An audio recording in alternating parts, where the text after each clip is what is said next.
बिस्मिल्लाहिर्रहमानिर्रहीम, अस्सलाम वालेकुम नाज़रीन। मैं इमरान ख़ान हूँ।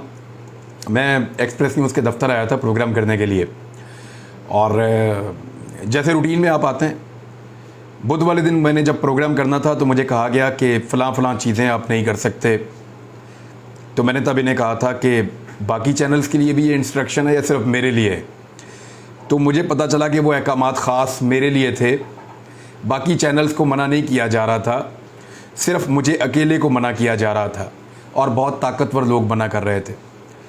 तो मैंने तब ये कहा कि जी मैं कंप्रोमाइज़ इस पे नहीं कर सकता। अगर तो सब चैनल्स के लिए ये अहकामात मौजूद हैं तो मैं इनको फॉलो करूँगा, लेकिन अगर मेरे अकेले के लिए कोई अलग कानून बनाया गया है तो मैं उसको नहीं मानूंगा, ये नाइंसाफ़ी है। तो बुध वाले दिन मैंने डेलिब्रेटली प्रोग्राम नहीं किया, और मुझे ऐसा लगा कि मंडे तक सूरत हाल ठीक हो जाएगी, और चैनल वालों को भी यही लग रहा था। और आज मैं मंडे वाले दिन प्रोग्राम करने के लिए अपने ऑफिस आया। जब मैं ऑफिस में पहुंचा तो मुझे वहां बताया गया कि आपको ऑन एयर नहीं जाने दे सकते, हम लोग बहुत मजबूर हैं। तो जब मैंने उनसे पूछा कि मैंने यहाँ पे कुछ 8 प्रोग्राम किए हैं, एक प्रोग्राम किसी और ने किया, 3 हफ्ते मैंने प्रोग्राम किए हैं, किसी एक प्रोग्राम में कोई एक गैर कानूनी, गैर आईनी बात, कोई ऐसी चीज़ ऑन एयर गई हो जिसको नहीं जाना चाहिए था, कुछ गलत मैंने बोला हो, या कुछ ऐसा हुआ हो जिसके ऊपर कोई एलिगेशन है, कोई इल्ज़ाम आया हो, तो उन्होंने कहा जी नहीं, कोई भी नहीं आया। मैंने कहा कोई एतराज़ आया हो कि फ़लाँ जगह पे फ़लाँ चीज़ गलत हुई, उन्होंने कहा जी कोई एतराज़ भी नहीं आया। फिर मसला क्या है? उन्होंने कहा जी मसला कोई नहीं है, बस हमारे ऊपर बहुत दबाव है, हम आपको ऑन एयर नहीं जाने दे सकते, हमारी गुजारिश है। और वो लोग बहुत परेशान थे, बहुत मजबूर थे। देखिए, चैनल में कोई 4000 लोग काम करते हैं। अब इतने तगड़े लोगों से लड़ाई करके, इतने बड़े लोगों से लड़ाई करके उन सबकी नौकरी तो फारिग नहीं करवानी ना। लिहाजा चैनल वालों ने जो कहा, मैंने उनकी बात मान ली। मैं आज का प्रोग्राम नहीं कर रहा, पता नहीं अब कब उनको इजाज़त मिलेगी, कब वो ताकतवर बड़े लोग जो हैं वो उनको इजाज़त देंगे कि ठीक है आप इमरान रियाज खान को प्रोग्राम करने दें, तो फिर मैं कर लूँगा। बहरहाल मुझे प्रोग्राम करने से जबरी तौर पे रोका गया है, और जिन्होंने रोका है आप जानते हैं, आपको सब पता है कौन रोकता है और कैसे रोकता है। खबरें हैं, कुछ आपके साथ शेयर करते हैं। देखें, ऐसे रोकेंगे तो क्या मेरी राय बदल जाएगी, मेरा मौक़िफ़ बदल जाएगा? ना मेरी राय बदलेगी, ना मेरा मौक़िफ़ बदलेगा, ना पाकिस्तान के बारे में मेरी सोच बदलेगी, ना अपने मुल्क के साथ मेरी वफादारी बदलेगी। मैं पाकिस्तान जिंदाबाद कहता था, पाकिस्तान जिंदाबाद ही कहता रहूँगा। मेरी नज़र में मेरे मुल्क की, मेरे इदारों की, मेरी सहाफ़त की जो अपनी एक कदर है, मैं उसके मुताबिक चलूँगा। जो मेरी अपनी समझ है, मैं उसके मुताबिक चलूँगा। आप कायल कर सकते हैं मुझे साहब, आप ये नहीं कर सकते कि आप ज़बरदस्ती करें, जुल्म करें, जबर करें, और आप मेरी राय को इस तरह बदलें। ऐसे राय नहीं बदलती, आप लोगों को सिर्फ मजबूर कर सकते हैं। बहरहाल खबरें ये हैं कि नवाज शरीफ की वापसी के ऊपर एक बड़ा तबर्रा हो रहा है। क्या नवाज शरीफ वाकई वापस आ रहे हैं? एक आम खबर है। शहबाज गिल के इंकशाफात के बारे में कुछ कहा तलाल चौधरी ने, ये आपको बताऊंगा। 14 अगस्त पे यौम आज़ादी पे हुकूमत ने जो कारनामे किए हैं फहद हुसैन ने और मरियम औरंगज़ेब ने मिलकर, वो आपको बताऊंगा। इमरान खान के 9 हलकों में इलेक्शन लड़ने के ऐलान से अपोजिशन कितनी खौफजदा है, वो भी आपको बताऊंगा। नून लीग परेशान हो गई बहुत ज़्यादा पंजाब में, उनको ये नहीं पता कि उनका अपोजिशन लीडर कौन है, और कुछ समझ उनको नहीं आ रही कि अब कैसे चलाना है पार्टी को, क्योंकि वो तो इक़्तिदार के लिए आए थे, अपोजिशन में रहना तो मुमकिन ही नहीं है। और शरीफ ख़ानदान की सिक्योरिटी वापस होगी, वैसे ये भी एक खबर है, भी आपको बताएंगे। और पेट्रोल और डीजल की कीमतों के ऊपर एक और ख़बर आ रही है, और वहाँ एक प्रोपेगेंडा किया गया है, वो भी आपके सामने रखेंगे। प्रोपेगेंडा बहुत अजीब अजीब किस्मों का होता है। लेकिन सबसे पहले नवाज शरीफ की वापसी, ये जी स्टेटमेंट जावेद लतीफ़ ने दिया है, मेंबर कौमी असम्बली PMLN से, और इससे पहले यही वाला जो स्टेटमेंट है ये इमरान खान साहब ने भी मिलता जुलता दिया था कि सितंबर के आखिर में नवाज शरीफ को पाकिस्तान वापस लाने की तैयारी की जा रही है, और नवाज शरीफ के पाकिस्तान वापस एयरपोर्ट पे उतरने से पहले जितनी मुखालिफ आवाज़ें हैं उन सबको बंद कर दिया जाएगा। यानी एयरवाई बंद कर दिया गया, वो 2-3 जो बाकी आवाज़ें हैं उनको बंद किया जाएगा, सोशल मीडिया के ऊपर जो आवाज़ें हैं उनको बंद किया जाएगा। यानी मियाँ साहब को लाने से पहले मियाँ साहब के जितने सहूलतकार हैं, जितने उनके सपोर्टर्स हैं, जो हमेशा उनको प्रोटेक्ट करते हैं, जो वैसे ही NRO 2 देते हैं, आपको पता है, वो तमाम लोग जो हैं वो मियाँ साहब के लिए हालात मवाफिक पैदा करेंगे, बज़ाहिर ऐसा दिखाई देता है। और मियाँ नवाज शरीफ साहब जो हैं उनको फिर वापस लाया जाएगा। जावेद लतीफ़ ने क्या कहा, उन्होंने कहा कि हम नवाज शरीफ को जेल नहीं जाने देंगे। उन्होंने कहा कि इमरान खान अकेला मुजरिम नहीं बल्कि साकिब निसार ने भी मरकज़ी किरदार अदा किया है साबिक चीफ जस्टिस के बारे में, वो ये कह रहे हैं।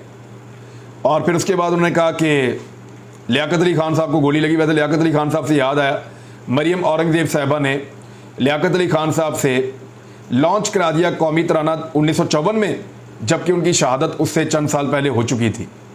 यानी इतना तो इनको पता है पाकिस्तान के बारे में और पाकिस्तान की चीज़ों के बारे में। और इस लेवल के ऊपर जब आप स्टेटमेंट दे रहे होते हैं तो आपको इन चीज़ों का ख्याल रखना चाहिए। नवाज शरीफ का उन्होंने कहा जी पहले हाईजैकर बना दिया, ये कर दिया, वो कर दिया, लेकिन अब मियां नवाज शरीफ साहब वापस आ रहे हैं और नवाज शरीफ को जेल में नहीं जाने देंगे। नवाज शरीफ का वतन वापसी पर इस्तकबाल करेंगे कि सब देखेंगे।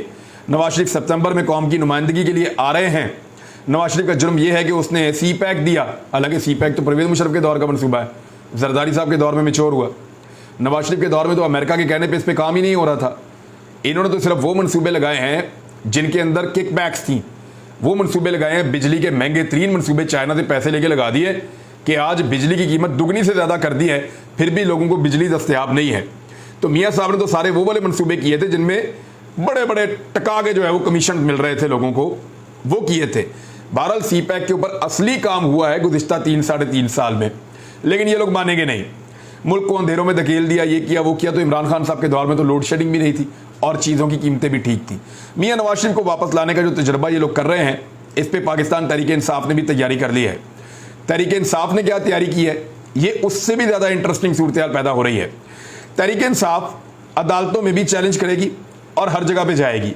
नवाज शरीफ की मुमकिना वापसी के पेश नज़र तहरीक इंसाफ ने नवाज शरीफ पर कानूनी महाज पर टफ टाइम देने का फैसला कर लिया है, क्योंकि नवाज शरीफ कानूनी नुक्ता नज़र से बहुत कमज़ोर हैं। नवाज शरीफ पर कौन कौन से केसेस हैं, कितनी करप्शन की है, तमाम तफसीलात तलब कर ली हैं पाकिस्तान तहरीक इंसाफ की क़यादत ने।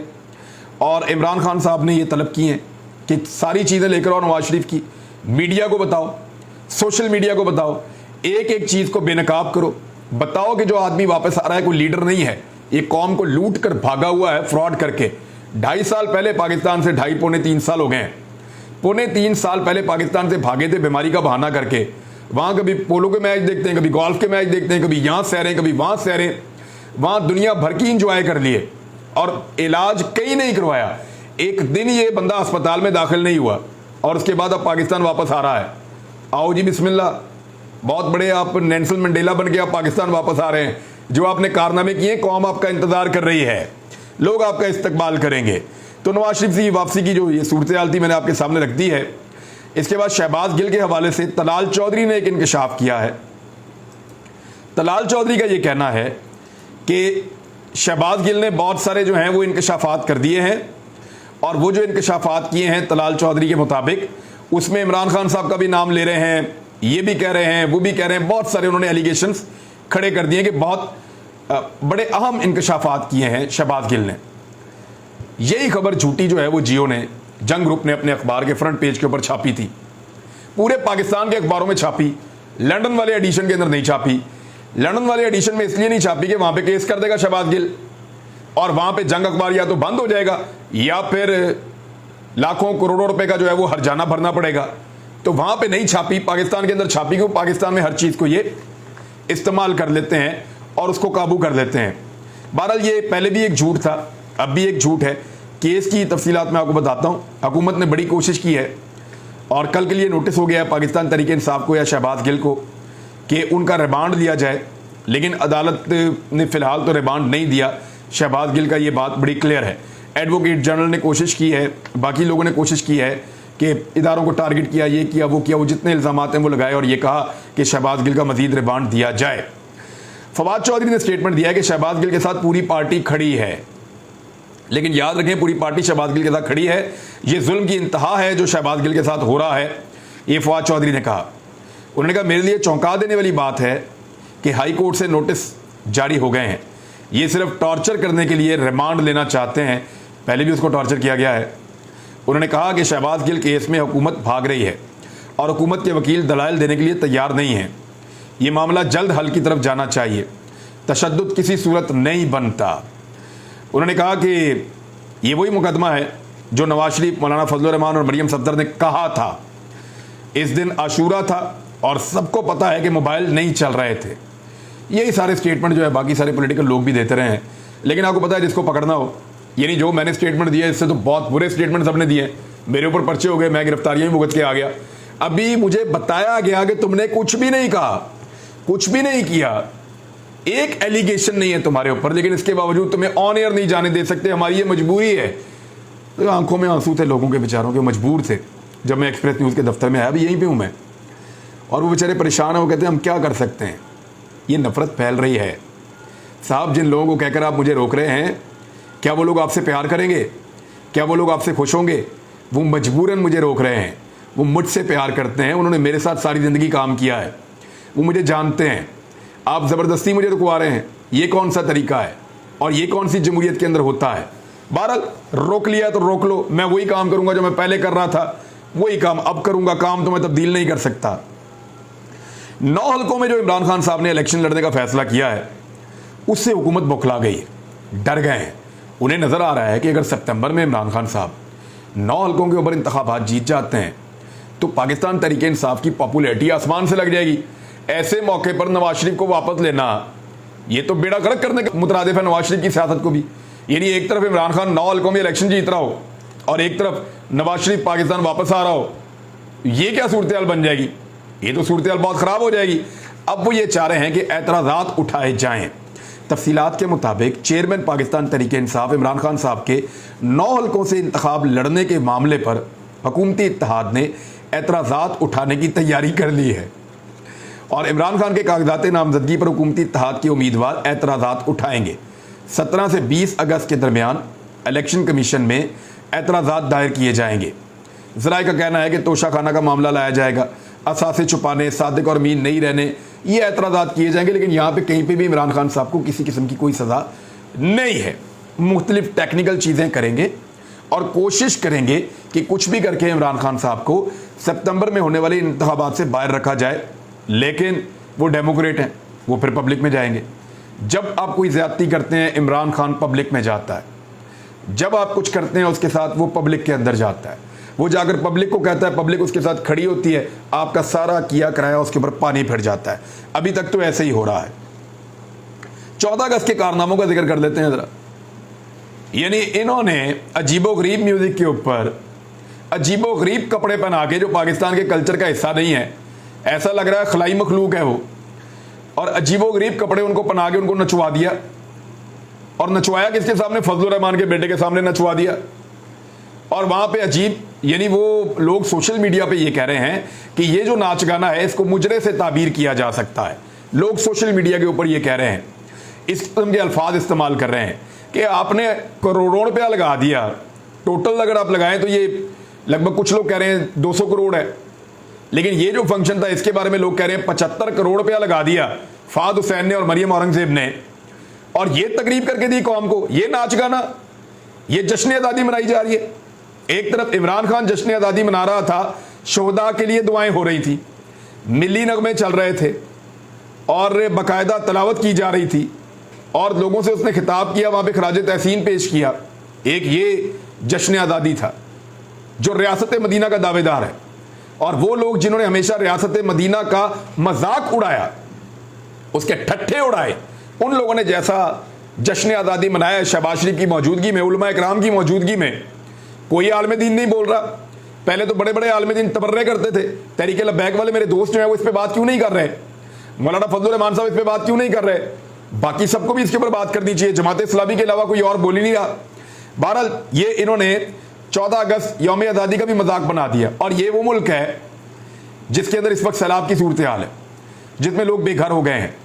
ये वो मुल्क है जहाँ पे दहशतगर्दी का अफरियत वापस आ रहा है। ये वो मुल्क है जहाँ की मईशत इस वक्त डूब रही है। ये वो मुल्क है जहाँ पे हर चीज़ महंगी हो चुकी है, लोगों का जीना महाल है। उस मुल्क के अंदर जो है वो इस किस्म की अयाशी हुक्मरान कर रहे हैं। तो फिर आप अंदाज़ा कर लें कि जनाब पाकिस्तान को ये लोग किस तरफ लेकर जा रहे हैं। अब आ जाए, द न्यूज़ ने एक खबर दी और ये प्रोपेगेंडा न्यूज़ है, मैं आपको साफ बता देता हूँ। उन्होंने कहा as per the working by OGRA petrol price is expected to increase by ₹9.95 per litre and high speed diesel by 8.96 per litre. अब ये खबर इन्होंने दी है कि जी पेट्रोल की और डीजल की कीमत बढ़ने जा रही है। झूठ बोल रहे हैं, पेट्रोल की और डीजल की कीमत कम होने जा रही है मेरी इत्तला के मुताबिक। अब ये जानबूझकर बढ़ने की खबर देते हैं ताकि जब कम हो तो लोगों को ज़्यादा सरप्राइज लगे, ओह हो यहाँ तो बढ़ाने की बात हो रही थी तो कम हो गई है। तो इस किस्म की गेम करते हैं। मरासियों वाली सूरत हाल कर ली है टीवी चैनल ने और अखबारात ने अपनी, इस हुकूमत के सामने लेट लेट के और इस हुकूमत के सहूलतकारों को सहूलतें दे देकर मरासियों वाली सूरत हाल कर ली है। यानी जो ठीक खबर है वो यहाँ एक्सप्रेस न्यूज़ ने छापी है। वो खबर क्या कह रही है जो मेरे इतला के मुताबिक ठीक है। पेट्रोलियम मसनूआत की कीमतों में 15 रुपए तक लीटर की कमी का इम्कान है, हो सकता है 18 रुपए तक हो जाए कमी। देखिए मैं आपको डाटा बता देता हूँ, वो आप देख लीजिएगा। पहले जो इमरान खान साहब के दौर में $125 फी बैरल से ज़्यादा का पेट्रोल मिल रहा था आलमी मंडी में, $125 फी बैरल से ज़्यादा का पेट्रोल मिल रहा था इमरान खान के दौरे हुकूमत में आलमी मंडी में। वो पेट्रोल दे रहे थे 149 रुपये में और डीजल दे रहे थे 145 रुपये में। 145 रुपये में डीजल, 149 रुपये में पेट्रोल दे रहे थे इमरान खान साहब। $125 फी बैरल था। आज जो है WTI खाम तेल की कीमत आलमी मंडी में $91 फी बैरल है। यानी आप अंदाजा कर रहे हैं कि $30 से भी ज्यादा, यानी आप परसेंटेज में ले जाए 25-30% कम हो गया। तो उसूलन होना यह चाहिए कि 25% कीमत कम कर देते। यानी इस वक्त शहबाज शरीफ साहब अगर इमरान खान साहब के हिसाब से पेट्रोल और डीजल दें तो इनको 110 रुपए 115 रुपए की कीमत में देना चाहिए। उसूलन शहबाज शरीफ को 110-115 रुपए की कीमत के अंदर फी लीटर डीजल देना चाहिए अगर इमरान खान वाली कीमत पे जाएं तो, क्योंकि आलमी मंडी में इतना सस्ता हो गया है। लेकिन ये कितने का बेच रहे हैं? 227 और 236 रुपए का। और अभी अगर कम भी करेंगे तो ये फिर भी 200 से ऊपर ही रहेगा। ये एक्चुअली फिर भी 100-125 रुपए ज्यादा महंगा बेच रहे होंगे, कोई रिलीफ पब्लिक को नहीं दे रहे। अब तक के लिए इतना ही। अपना ख्याल रखिएगा, अपने इस चैनल का भी। अल्लाह हाफिज़।